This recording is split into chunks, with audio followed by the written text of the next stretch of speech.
Today on We Fixed Real Estate, we have a very special episode for you. There's a new AI tool out here that Google released just about last week called Notebook LM, where you can feed it a document, any kind of piece of knowledge, even a website, and then it'll generate a dialogue very similar to a top-notch podcast between two hosts that debate and dialogue about the issue. So Fred and I had this idea that we were going to kind of incorporate it as a way to kind of educate you guys as listeners and actually bring to light some of these issues we've been talking about on the show. Fred, why don't you explain what's about to happen here? Yeah, hi. This thing is fabulous. I would tell everybody to try it. What we're able to do is take a macro or a micro topic and throw it in there and have it produce this thing. And I did one because the big buzzword this week in real estate is something called clear cooperation. And after all the NAR lawsuits and all that kind of stuff, and by the way, the NAR lawsuit it isn't approved by the judge yet, not until November. So these bunch of agents are screaming that they don't like clear cooperation. And so I'm not going to explain it to you, but I'm going to let you hear for, I think it's about 12 minutes, a dialogue about that and something called dual agency. So dual agency means one person or one company represents both sides of a real estate transaction. I'm not saying another word. I'm going to let our one male and one female podcasters, I guess, or AI podcasters. What do we call these? I would say, that term's going to come soon, right? But right now, let's just call them our AI podcast hosts. AI podcasters. Okay, there we go. So enjoy.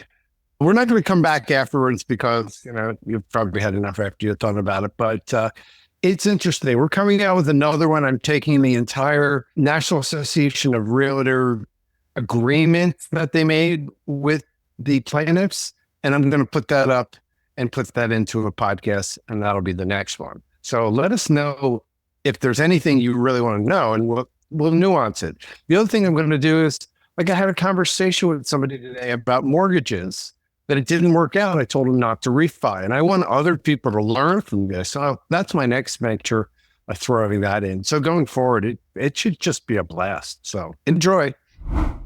Ever find yourself wondering, whose side your real estate agent is really on? When you're buying a house and you get that feeling like, hold on a sec, is this agent a little too friendly with the seller? Well, today we're going deep diving into that very question as we explore dual agency in real estate and why some experts say it's a minefield.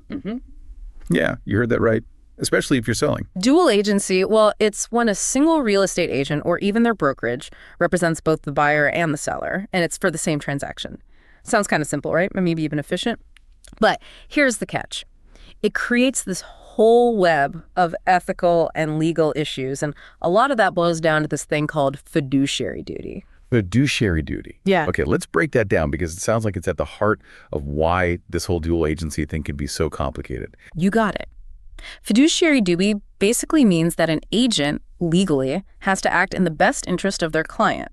Think of it like this. Let's say your best friend is a financial advisor, right?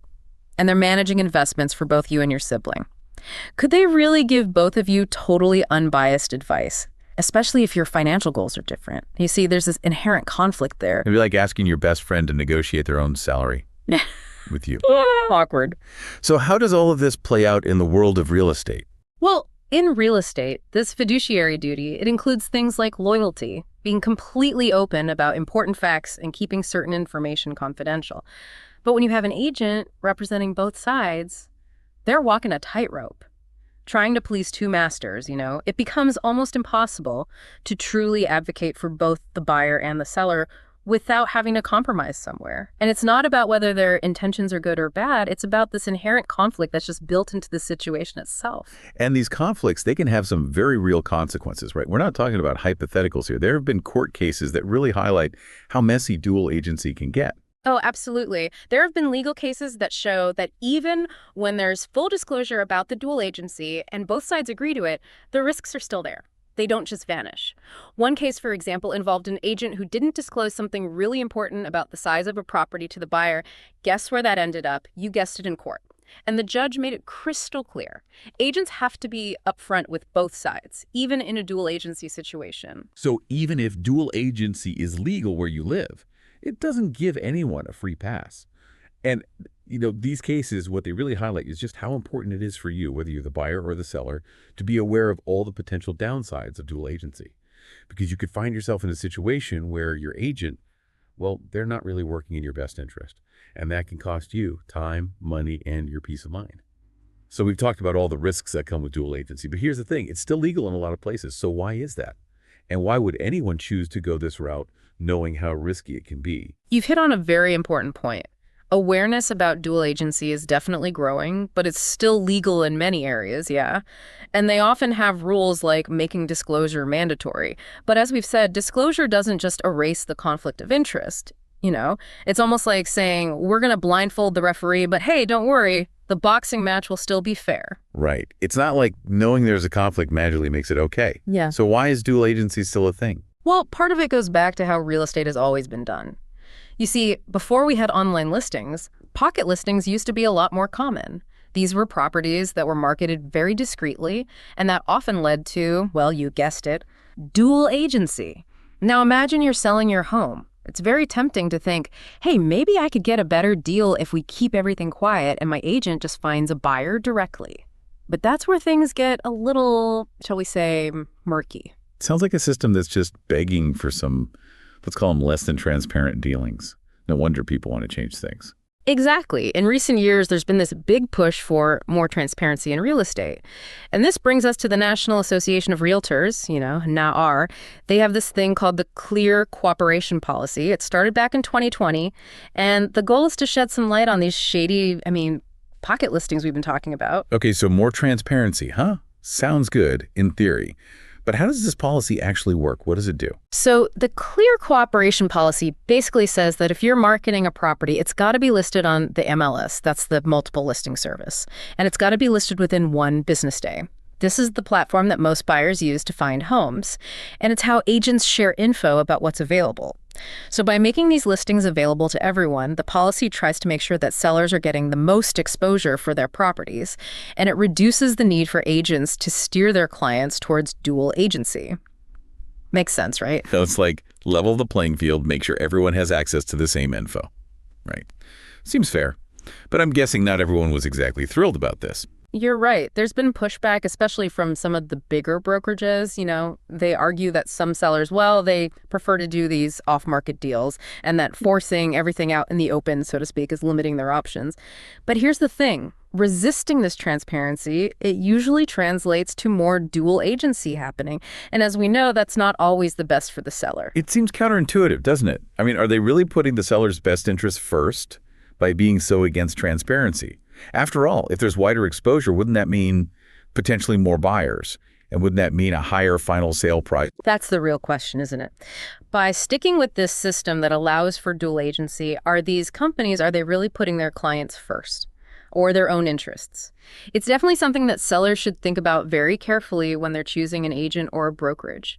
Transparency is key in real estate transactions. Remember that. So what you're saying is, if an agent's pushing hard for an off-market deal or seems hesitant about listing a property publicly, that's a big red flag. Exactly. You have to be aware of these tactics, right? And understand the risk involved. Now, you might be wondering why anyone, like a buyer, for example, would still choose dual agency. Yeah, after learning about all of this, why would anyone go down that road? Well, sometimes it's presented as a way to make the whole process easier.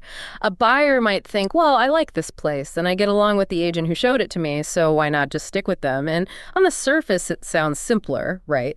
But in reality, it's a bit like asking the other team's coach to help you come up with a game plan during halftime. Wow, you're telling me. I would not want the other team to have my playbook. Oh. So for anyone listening, maybe they're just about to jump into the real estate game, especially if they're thinking of selling. What's the biggest takeaway? What do they need to remember about dual agency? For sellers, it really boils down to this. Even though it might seem more convenient, going with dual agency actually puts you at a disadvantage right from the start. Think about it. You're basically agreeing to have your agent represent you and the person who's trying to buy your house. At the same time, imagine you're trying to get a raise, but your boss is sitting right there representing the company's budget at the same time. Doesn't exactly sound like a recipe for success, does it? No, not really. It's like agreeing to arm wrestle someone with your dominant hand tied behind your back. You might put up a fight, but the odds aren't exactly in your favor. You got it. You're basically surrendering a huge advantage right off the bat. Now, you might be thinking, okay, but what about the buyer? They must be getting a great deal with dual agency, right? Well, not necessarily. It's not a win-win. It's more like a lose-lose situation. In many ways, yeah. While a buyer in a dual agency situation might think they're getting a steal, the reality is different. They're often missing out on the kind of guidance and support that a dedicated agent can provide. See, they might not end up with the best possible deal because their agent isn't working as hard for them as they would if they were the only client. Sounds like that old saying is right. If it sounds too good to be true, it probably is. So for our listeners out there who might be thinking about dipping their toes into these dual agency waters, what's your advice to them? Especially for sellers, my advice is pretty straightforward. Be very wary of any agent or brokerage that even brings up dual agency. Sure, it might seem like a simpler, more streamlined way to do things, but the truth is, it usually benefits the agent more than it benefits either the buyer or the seller. Remember, when it's dual agency, the agent gets their commission twice. So there's this built-in incentive for them to get the deal done as quickly as possible, even if that means you, the seller, end up losing money. So basically, they're motivated to finalize the sale, but not necessarily to get the seller the best price. Subtle but important difference. Exactly. That's why it's so important, especially for sellers, to be aware of how this all works and to look for an agent who is 100% committed to representing only them. Knowledge is power, right?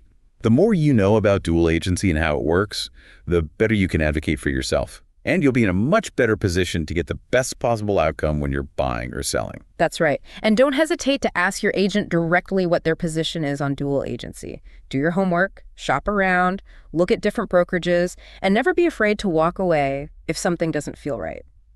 You have the power. Fantastic advice. Well, that about wraps up our deep dive into the wild world of dual agency. We hope you learned something new today, and that this information will give you the confidence you need to navigate your next real estate transaction. Because knowledge is power, especially when you're buying or selling a home. And here's something else to think about, something to chew on. How might technology change how we buy and sell homes in the future? Could it actually lead to a system that's more transparent and fair for everyone involved? Something to ponder. That is a fantastic question, and a great note to leave our listeners with. Until next time, everyone, stay informed, always ask questions, and don't forget to read the fine print.